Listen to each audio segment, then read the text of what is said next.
Hi to everyone. ఇప్పుడు మనము ఇక్కడ వరకు చెక్ చేసుకుందాం. మనము ఏ అనేది దీని యొక్క బ్యాలెన్స్ ఫ్యాక్టర్ ఎంత అవుతుంది? 0 - 0. లెఫ్ట్ సైడ్లో లేదు, రైట్ సైడ్లో లేదు కాబట్టి దీని యొక్క బ్యాలెన్స్ ఫ్యాక్టర్ 0 అవుతుంది. నెక్స్ట్ ఏంటంటే దీని యొక్క బ్యాలెన్స్ ఫ్యాక్టర్ దీని లెఫ్ట్ సైడ్ ఉంది కాబట్టి 1 - 0, రైట్ సైడ్ లేదు కాబట్టి 0 అవుతుంది. దీని యొక్క బ్యాలెన్స్ ఫ్యాక్టర్ ఎంత అవుతుంది? 2 - 1 కాబట్టి 1 అవుతుంది. దీని యొక్క బ్యాలెన్స్ ఫ్యాక్టర్ అవుతుంది 1 2 3 3 - 1 2 3 3 - 3 0 అవుతుంది. మొత్తం ఫస్ట్ లీఫ్ నోట్స్ చెక్ చేసుకోవాలి. First leaf notes balance factor అనేది చెక్ చేయాలన్నమాట. 0 అవుతుంది. 0 - 0 0. అన్ని లీఫ్ నోట్స్ ఎంత అవుతుంది? బ్యాలెన్స్ ఫ్యాక్టర్ 0 అవుతుంది. నెక్స్ట్ దీనికి ఎంత బ్యాలెన్స్ ఫ్యాక్టర్? 0 1 0 1 - 0 అనమాట. 1 - 0 ఎంత అవుతుంది? 1 అవుతుంది అనమాట. దీని యొక్క బ్యాలెన్స్ ఫ్యాక్టర్ ఇటు లెఫ్ట్ సైడ్ ఉంది, ఇటు రైట్ సైడ్ ఉంది. 1 - 1 ఎంత అవుతుంది? 0 అవుతుంది. దీని యొక్క బ్యాలెన్స్ ఫ్యాక్టర్ ఎంత అవుతుంది?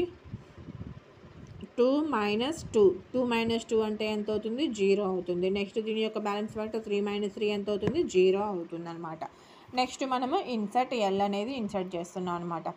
నెక్స్ట్ మనము ఏ యొక్క బ్యాలెన్స్ ఫ్యాక్టర్ ఎంత అవుతుంది? మనకి 0 అవుతుంది. ఎల్ అనేది ఎట్ సైడ్ ఇన్సర్ట్ చేస్తున్నాము? ఈ కన్నా ఎక్కువ. ఎల్ నెంబర్ 12 కాబట్టి ఈ యొక్క నెంబర్ అనేది ఎంత అవుతుంది? 5 కాబట్టి హెచ్ అనేది నెంబర్ ఎంత? 8కి రైట్ సైడ్ ఇవ్వాలి. రైట్ సైడ్ జే ఎంత? 10కి రైట్ సైడ్ కే అనేది ఉంది ఆల్రెడీ. కే ఎంత? 11కి రైట్ సైడ్ అనమాట. 11కి రైట్ సైడ్ ఎల్ అనమాట. ఇప్పుడు మొత్తం మనము బ్యాలెన్స్ ఫ్యాక్టర్ అంతా చెక్ చేస్తాం. లీఫ్ నోట్స్ అన్నిటికీ జీరోస్ వస్తాయి అనమాట. నెక్స్ట్ దీని యొక్క పేరెంట్ నోడ్ చూద్దాం అనమాట. పేరెంట్ నోడ్ ఎంత అవుతుంది మనకి? 1 - 0 అంటే 1 అవుతుంది. దీని యొక్క బ్యాలెన్స్ ఫ్యాక్టర్ ఎంత అవుతుంది? 1 - 0 అంటే 2 - 1 అంటే 1 అవుతుంది. ఇది బ్యాలెన్స్ ఫ్యాక్టరీ. నెక్స్ట్ ఏంటి? ఇక్కడ బ్యాలెన్స్ ఫ్యాక్టర్ ఎంత అవుతుంది? 0 - 1 అంటే -1 అవుతుంది. 0 - 1 - 1 అంటే ఎంత అవుతుంది? ఇక్కడ 1 - 2 అంటే -1 అవుతుంది. ఇక్కడ 2 - 2 2 - 3 కాబట్టి -1 అవుతుంది. ఇక్కడ 1 2 3 1 2 3 కాబట్టి మనకి 3.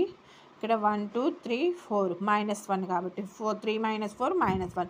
ఇది కన్క్లూజన్ అనమాట. ఇది ఏంటంటే మళ్ళీ అన్నీ ఇన్సర్ట్ చేసిన తర్వాత అన్నిటికీ చూడండి ఒక చైల్డ్ నోడ్ అన్నా ఉంటుంది, 2 చైల్డ్ నోడ్స్ అన్న 2 చిల్డ్రన్ అన్నా ఉంటుంది. కాబట్టి ఇది బ్యాలెన్స్డ్ ఏబిఎల్ ట్రీ అనమాట. ఏం కన్ఫ్యూజ్ అవ్వద్దు, చాలా ఈజీ టాపిక్ అనమాట.